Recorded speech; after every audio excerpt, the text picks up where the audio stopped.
Welcome, everyone, to Dancehousedance podcast. I'm your host, Will Morales. And for those of you who are tuning in for the first time, this podcast is about all things house music, whether you're a DJ, producer, choreographer, dancer, wherever you are in the house music biz, this is your podcast. Anyway, I wanted to talk about my journey to becoming a house music fan. For those of you who know me, I love house music. I try to go to many events as possible. One thing I'm lucky is that in Central Park, we have Nick at Night and we have DJ Quest who comes to the park on the weekends. On occasion, we have Crazy Carlos and his crew. They might come to the park once in a while, so that's good. I also go to Pier 35 when Crazy Carlos Productions are there because again, the music that these guys play is amazing. So, but before that, I wasn't a house music fan. I didn't never heard of house music. When I was growing up in the 70s, I'm dating myself. Yes, I'm in my 60s. And one of the music that I heard, besides R&B and top 40 was disco. I remember listening to a lot of disco. And to me, what I associate disco with is, the Bee Gees. You remember them, the Saturday Night Fever with John Travolta. How that movie was so popular back then. That was, my mom's favorite movie back in the 70s. Um, and and according to Wikipedia, because I wanted to see what was their take on it, and it says disco as a genre of dance music and subculture emerged in the late '60s and early '70s, originating in urban nightlife scenes, particularly in New York City and Philadelphia, and reached peak popularity in the 1970s. But one of the things in the 1970s that to me kind of killed disco, and I'll put it on my show notes, in 1970, and I remember this, I was a teenager in Chicago, right? Chicago White Sox, the baseball team. I think they were playing the Detroit Tigers, and they had something called Disco Demolition Night. According to the backstory, and again, I'll put it on the show notes so you can watch that video. It's about a 10-minute video. It's a quick video.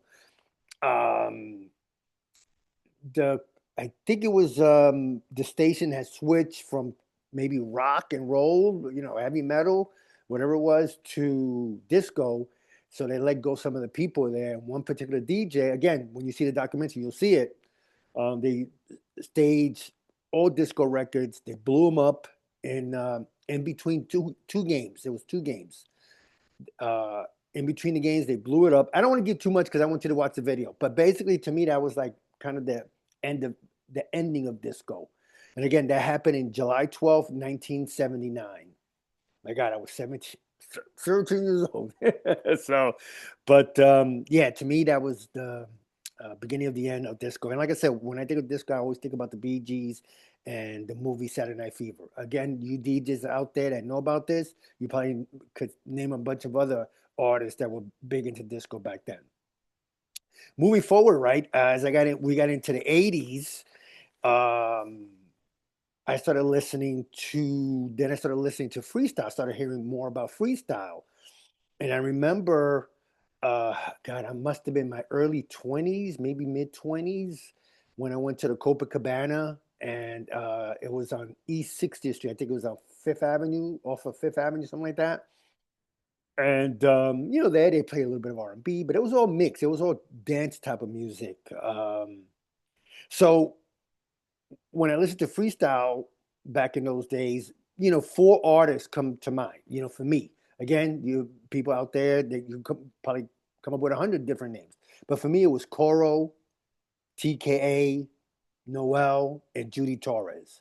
Those are the people that I would hear mostly when I went to the Copacabana or when some of my friends would play freestyle back in the early to mid '80s. And this is uh, again according to Wikipedia, because the internet is always right. Freestyle music, also known as Latin freestyle, emerged in the early 1980s, primarily among Hispanic and Italian American communities in New York City and Philadelphia, influenced by hip hop, disco, and electro music. The genre's roots can be traced back to the Hispanic communities of the Upper Manhattan, the Bronx, and Italian American communities in Brooklyn. The Bronx and other boroughs like New York City, New Jersey, Westchester County, and Long Island. And again, when you listen to Coro, he had a couple of hits. Same thing with TKA, Noel. Was it I'm on Fire? I think that's the name of the song. And I think he had maybe one or two more hits. Judy Torres was big back then. Um, and I was a big fan of freestyle. But in the mid '80s, um, I think one of the and a friend of mine, his name is DJ Josh. May he rest in peace. He was one of the first DJs I know that played house music back in the mid '80s, mid to late '80s. Let's say maybe '84, '85, '86. And I remember one of the first records I heard was "Love Is the Message," and that song came out in 1973. Think about it, 12, 13 years later, that became like one of house music's national anthems. Another song that I remember back in those days was "Move Your Body" by Marshall Jefferson. That came out in 1987. And you think about it, guys, right? In the '70s and early '80s, right, when you had, the freestyle, the disco, it was powered by the artists. Again, when you hear a choral song or you think choral's coming up with a new song, you're like, oh, that might be good. Choral or Judy Torres, TK, whatever those guys were. Um, in the in the mid '80s, when house music started, taking over, I'm going to put a little documentary on the show notes about. I think it's called "I Was There When House Music Took Over the World." That's a great documentary. Um, like I said, in the '80s and the '70s, the music was powered by the artists, right? I think the DJs could agree on that. When you got to house music, it was powered by the DJs. I look at it. Again, you DJs, you know better than I would, but house music was powered by Larry Levon and Frankie Knuckles. Those are the two biggest DJs in New York and Chicago at the time in the '80s, early '90s, but especially specifically in the '80s. They played, when they play house music, people will wonder, hey, what's the name of that record? Who's the artist and things like that. Um,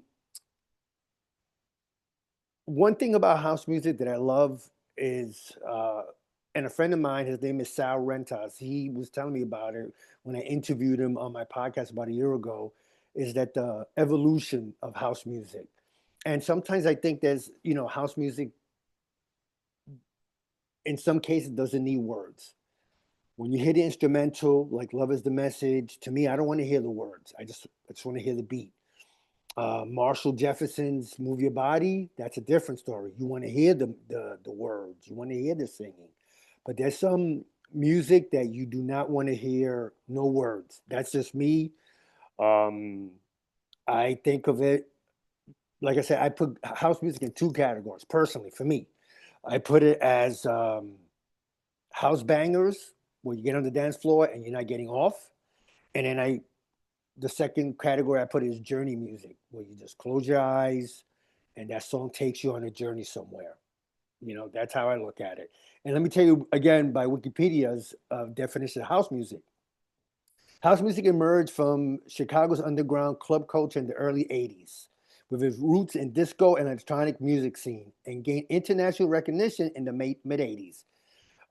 More detailed look. In the early '80s, house music was born in Chicago's underground club scenes, where DJs and producers began experimenting with disco and electronic music, creating a new sound that would become known as house. A key venue in the development of house music was the Warehouse, a club where Frankie Knuckles, a pioneering DJ, played music that changed the world. Same thing with Larry Levon. I remember the Garage. I remember my friend, may he rest in peace, DJ Josh. He would come up. and him and a few of my other friends, they would go. I never went to the garage. I never had the privilege. And again, I wasn't a fan of house music that at that early age, not yet, not till my mid to late 20s, give or take. And they would go to the garage. And all they would talk about is Larry Levon, Larry Levon, Larry Levon. And that DJ became a legend in New York City. I remember like 8, 9 years ago, give or take, they named a street after him, downtown here in Manhattan, in New York City. Anyway, guys, um, that's my journey into house music. I'm a huge fan of it. I always look forward to listening to what I call the bangers. So anyway, guys, on behalf of Dance House Dance, I'm Will Morales, and for those of you who are looking to be interviewed, whether you're a DJ, producer, skater, dancer, choreographer, whatever, please come to my podcast. I would love to interview you and let me hear your story.